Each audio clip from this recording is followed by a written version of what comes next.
En se basant sur les Saintes Écritures, on pourrait penser que la Genèse a été principalement marquée par la création des êtres vivants.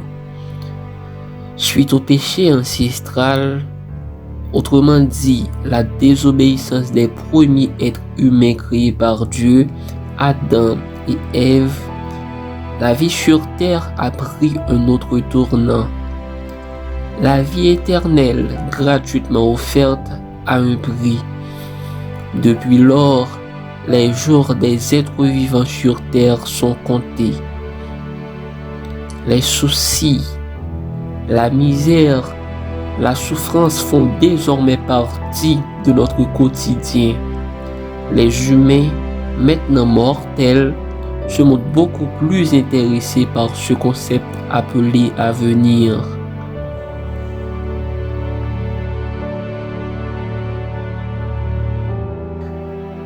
Beaucoup ont commencé à se fixer des objectifs à long terme. Certains échouent pendant que d'autres réussissent. Mais ce qui est certain, pour arriver à un quelconque résultat, il faut essayer.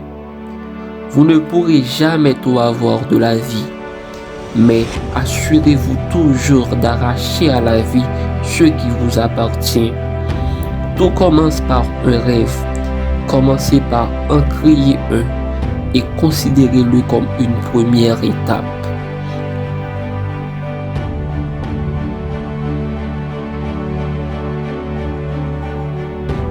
Souvent, vous pensez que le motivateur, ce qui peut vraiment vous faire avancer, se trouve ailleurs.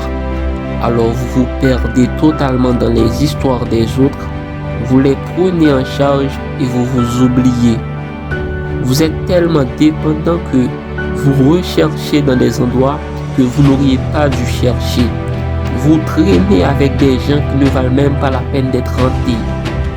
Vous retardez votre succès en suivant des gens avec qui vous avez probablement les mêmes objectifs, mais certainement pas les mêmes itinéraires.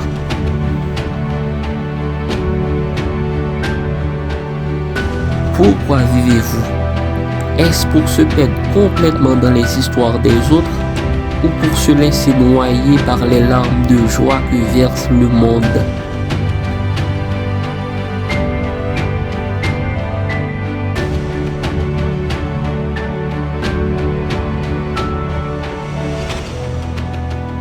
Nous sommes nés pour projeter la grandeur de Dieu, pour manifester sa gloire.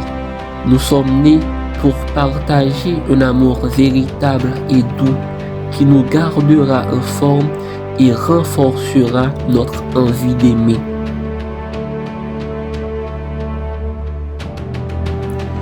Nous sommes nés pour que notre lumière brille chaque jour, à chaque étape, à travers chaque mot que nous prononçons. Nous sommes nés pour ne pas se laisser guider par la mode, les mauvaises influences, mais pour contrôler tout ce qui peut nous gêner. Nous, en tant que la créature la plus sophistiquée sur Terre, nous sommes nés pour être inspirés par cette belle nature que Dieu nous a donnée et sur laquelle nous avons toute la domination.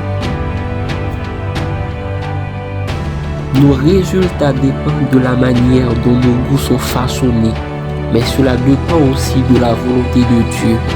Alors mettez Dieu en premier dans tout ce que vous faites et il restera toujours avec vous, même quand vous ne lui êtes pas toujours fidèle. Votre croyance en lui vous rendra confiant en vous.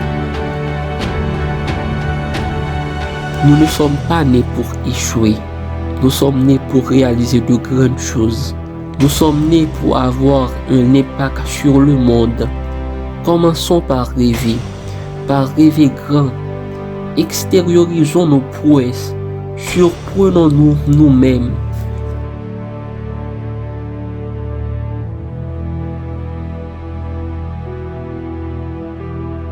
Pas besoin d'être un spécialiste des émotions pour sentir que la vie sur Terre prend un autre tournant. Là, dans votre petit coin, vous pouvez ressentir la misère, la souffrance et chaque goutte de larmes que le monde verse. Mais ne laissez pas ces choses vous stresser et limiter votre esprit. Tout commence par un rêve, une passion. Investissez en vous-même pour vous promouvoir. C'est à vous d'écrire votre autobiographie. Prenez votre succès à deux mains et préparez votre apogée.